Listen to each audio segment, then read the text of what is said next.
Então, depois dos primeiros 2 anos, eu fiz vários e vários erros que a maior parte dos brasileiros faz.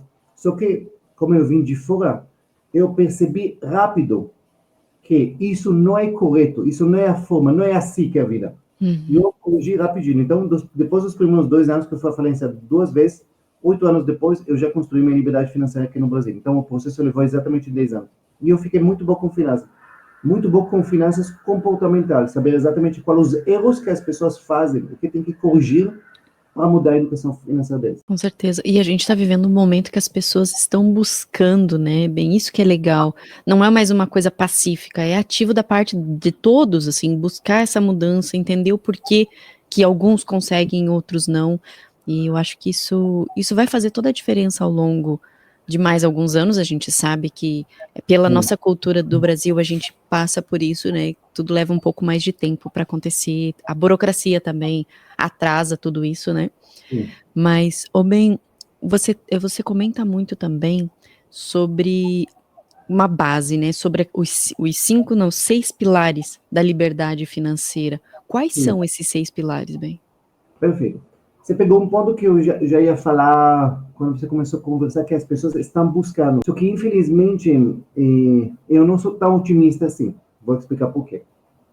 As pessoas buscam aprender sobre, e esse é exatamente o que eu vou falar dos 6 pilares, eles aprendem 2 tipos de pessoas no Brasil, infelizmente, 2. Um, que busca realmente aprender a investir, que é ótimo, só que, primeira coisa, é um número muito pequeno, no Brasil estamos falando de investidores 3% apenas, que é um número pouco. muito ridículo. Nos Estados Unidos o número é acima de 50%, então pensa 3%, não é nada. Só que mesmo com esse tipo de pessoas, temos também um problema que eu vou explicar já. E outro tipo de pessoas, que infelizmente, e agora, eu não sei se vocês estão acompanhando, mas febre, uma doença no Brasil, que é a questão de bet, apostas, tudo isso. Para vocês verem, tem 3% investindo na Bolsa do Brasil e tem 21% dos brasileiros aposta nesse jogo de bet. Coisas... Só para vocês entenderem o nível que chegou, isso atrapalha a economia do Brasil. Então, para você ver, no mês de agosto, 3 bilhões de reais da Bolsa Família, dos beneficiários da Bolsa Família, foi para o bet, para as apostas. Meu Deus. Esse dado que você deu foi muito... Eu nunca tinha ouvido ninguém fazer esse tipo de comentário. É muito forte. Porque é forte demais, isso, né? é triste e é forte demais. E parece que o governo sabe, né? E ele fala, não, a gente dá aqui, o dinheiro volta dessa gente. Tá tudo certo para eles, tá ótimo. O problema não, isso, aqui que está o grande pior ainda. Olha que triste mais ainda. O dinheiro não volta. Esse é o problema. Porque esses sites de bet, eles não são do Brasil. Eles são de fora. Então, na verdade, o dinheiro nem volta para a economia do Brasil. O dinheiro simplesmente vaza do Brasil.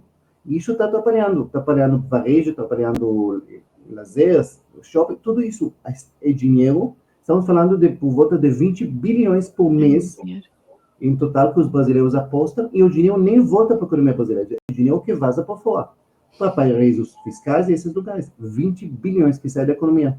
É triste demais, entendeu? Agora que o governo parece que esse mês começaram a tirar alguns sites do ar dessas coisas, mas sempre vai achar formas de... Mas vamos voltar por onde que a gente está falando dos 6 pilares. Porque eu falei que mesmo que esses 3% que está investindo, que está ótimo, não é suficiente. Por quê? Então vamos lá. E a segunda coisa que eu comecei a falar para vocês, que investimento, lógico que esses 3% que investe é importante, mas a questão de investimento que as pessoas não sabem. Porque assim, quando pergunta a pessoa o que falta para você para ter liberdade, o que falta para você para lidar bem com o dinheiro, normalmente as pessoas respondem, não sei investir. Só que as pessoas não entendem que investimento é a menor preocupação que eles têm na vida. Menor. Isso é o menos importante de todos. Por que isso? Eu vou te explicar. Quando a gente fala de liberdade financeira, as pessoas acham sempre que tem algo que falta. Às vezes reclamam, como eu falei, de investimento. Às vezes ele fala, mas eu não ganho o suficiente.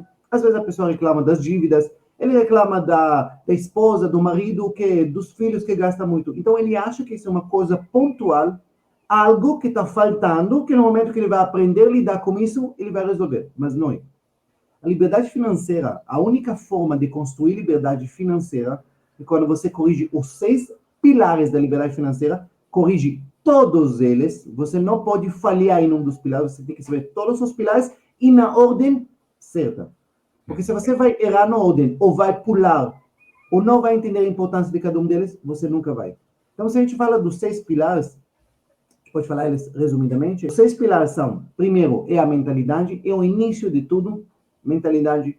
Mentalidade define suas escolhas, define o que você acha certo ou errado. Essa mentalidade sua, ela te orienta a vida toda. A gente acha, eu escolhi fazer isso. Você não escolheu. Você é programado para agir dessa forma sempre. Você sempre, sem você perceber, você sempre vai agir na mesma forma, na mesma consequência. E aí a famosa frase, por que isso sempre acontece comigo? Simples, porque você sempre escolhe as mesmas coisas, sempre, sem você perceber. Isso, mentalidade, não é só nas finanças, em qualquer área da nossa vida. Mentalidade.